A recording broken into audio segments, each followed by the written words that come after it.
Ahora vamos a empezar esta clase con esta clase de historia universal con el tema de la periodificación de la historia universal. Este va a ser nuestro tema.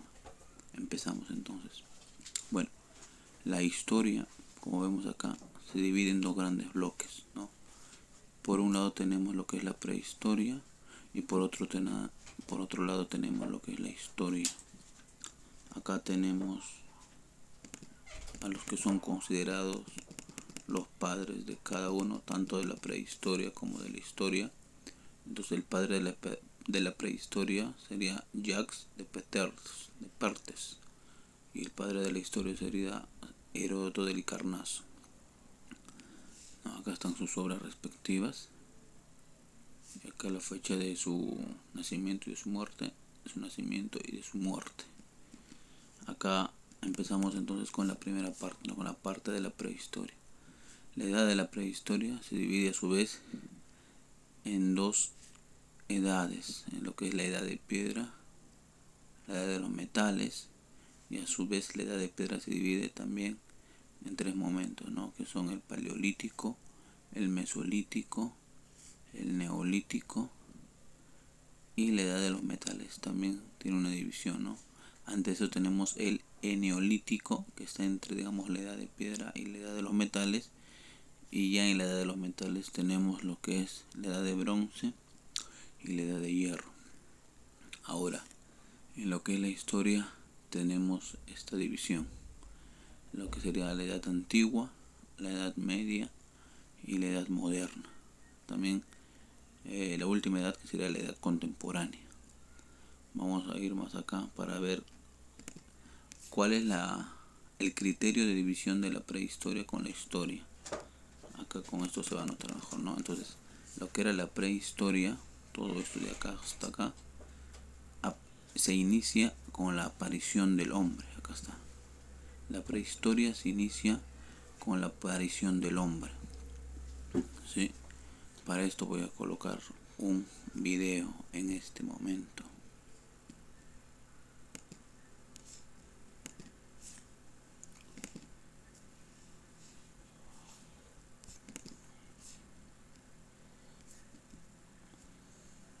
Su desgracia le empujará a hacer un descubrimiento prodigioso. El primero mide 1,30 m y a 4 patas por la sabana. No sabe a dónde va. Tiene que levantarse sobre sus patas traseras. Y entonces ve. Puede ver. Puede observar. Pero si quiere desplazarse, vuelta a empezar. Su posición le impide ver. Entonces tiene una segunda intuición. Avanzará pero de pie y durante el mayor tiempo posible. Ya está.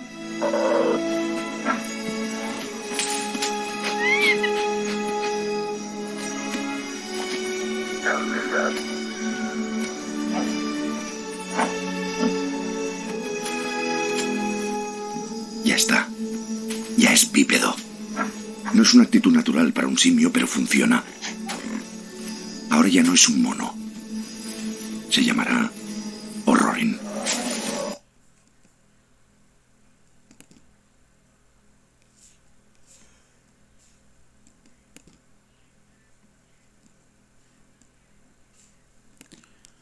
Como vimos en ese video, en ese momento sería lo que es la aparición del hombre, ya que hemos visto que ese homínido, digamos, empieza con la primera característica del ser humano, ¿no? Que es la habilidad de andar en dos pies.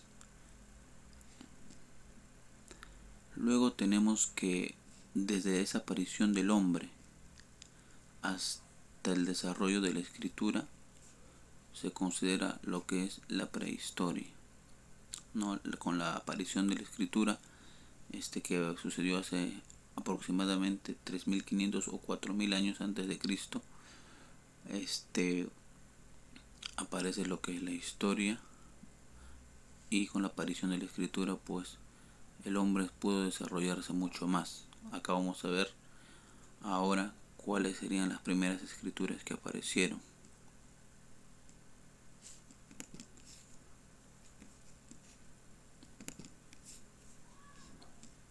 Las primeras escrituras fueron la cuneiforme, creado por el pueblo sumero en Mesopotamia, y la jeroglífica de los egipcios, quienes vivían junto al río Nilo.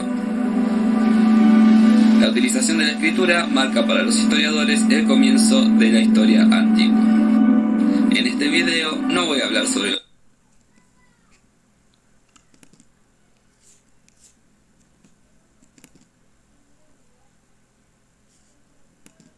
Como vemos muy bien, con el inicio de la escritura termina lo que es la prehistoria e inicia lo que es la historia propiamente dicha, ¿no? Ahora vamos a desarrollar esta línea de tiempo para tener más claro ya lo que es la historia, es decir, desde la aparición de la escritura hasta la actualidad. Acá vamos a trabajar entonces. La historia la historia se distinguía en 4 partes, ¿no? Lo que es la edad antigua, la edad media, la edad moderna y la edad contemporánea. Justamente la edad antigua empieza más o menos hacia los 3500 años antes de nuestra era. ¿Cómo se inicia?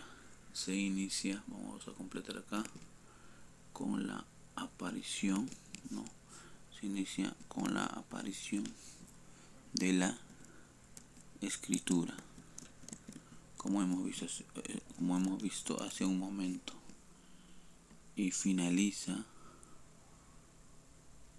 con la caída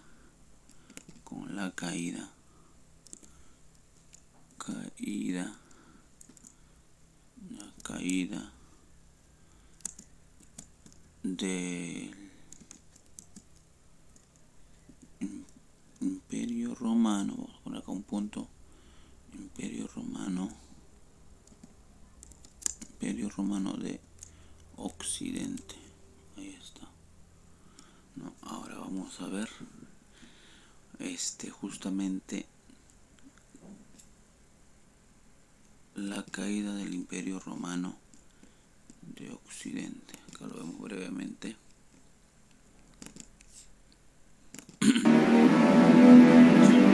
Para el Imperio Romano, la migración será una catástrofe inevitable. Hasta entonces el imperio siempre ha podido integrar a los emigrantes, les proporcionaba empleo, les ofrecía tierras que cultivar y los hombres podían hacerse mercenarios romanos. Pero esta vez el embate es demasiado grande, son demasiados los que de repente traspasan las fronteras del imperio buscando un nuevo hogar o huyendo de los hunos. Los hunos desean conseguir botines rápidos. Sin piedad y con fiereza, penetran desde Asia en dirección oeste y con su ataque provocan la huida de tribus enteras.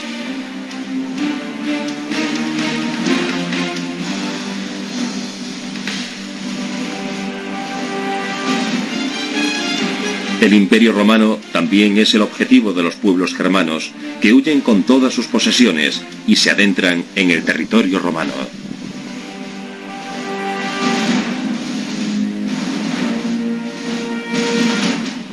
Wir haben eine Reihe von Indizien.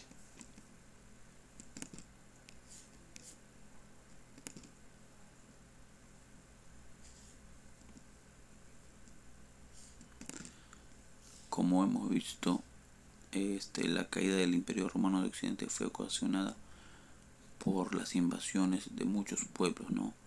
Lo que era conocido como los pueblos bárbaros. Entonces, ahí termina la Edad Antigua e inicia la Edad Media. Entonces, el inicio de la Edad Media sería lo mismo que habíamos puesto acá, es decir, caída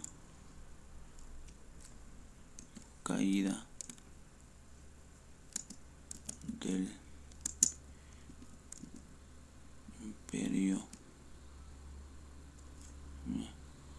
Imperio Romano, el Imperio Romano de Occidente, y terminaría con la caída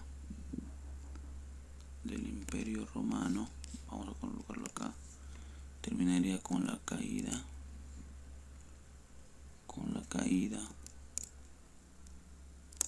del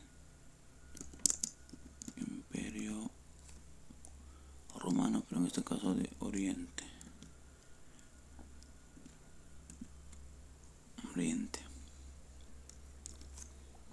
No. Ahora vamos a ver justamente la caída del Imperio Romano de Oriente. Antes hay que decir que esto pasó,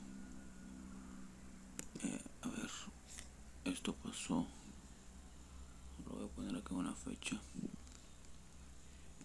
en el 476 después de nuestra era. Y esto pasó, la caída del Imperio Romano de Oriente sucedió en 1453 después de nuestra era. Ahora vamos a pasar a ver brevemente la caída del Imperio Romano de Oriente.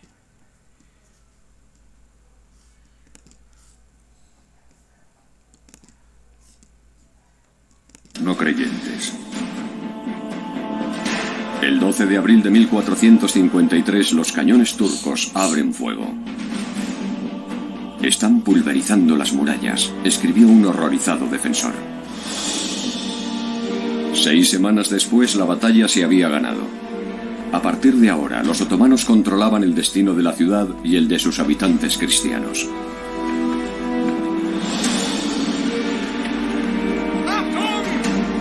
El sultán Mehmed toma el control de la ciudad imperial de los cristianos.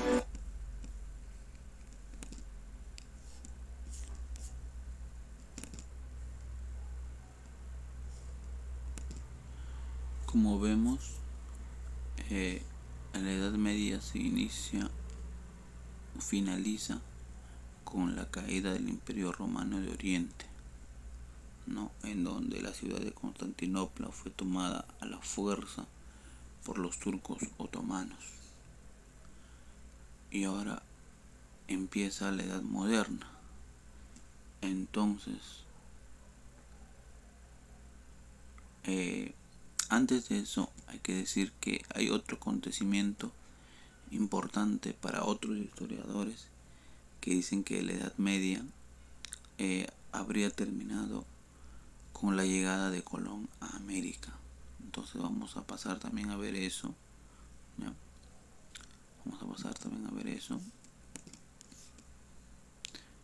Esta llegada de Colón a América sucedió el 12 de octubre de 1492.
Entonces, para algunos la Edad Media termina con la toma de Constantinopla en el año 1453, y para otros la Edad Media termina con la llegada de Colón a América, ¿no?, que sucedió el año de 1492.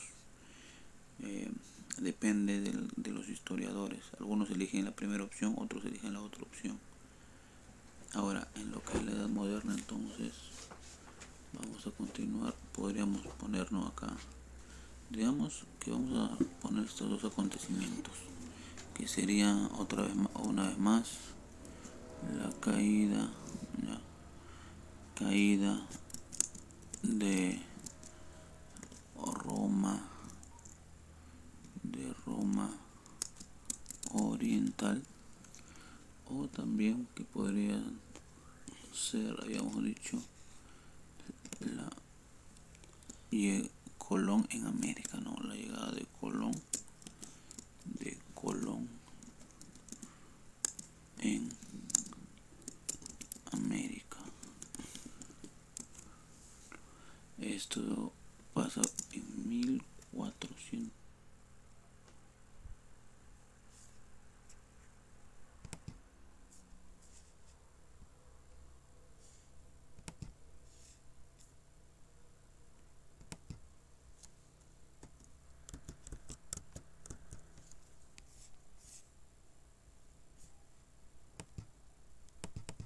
El 7 de abril del 2020. Aún continuamos en la edad contemporánea. Ustedes hagan también la corrección acá, chicos. Gracias. Hasta la siguiente clase.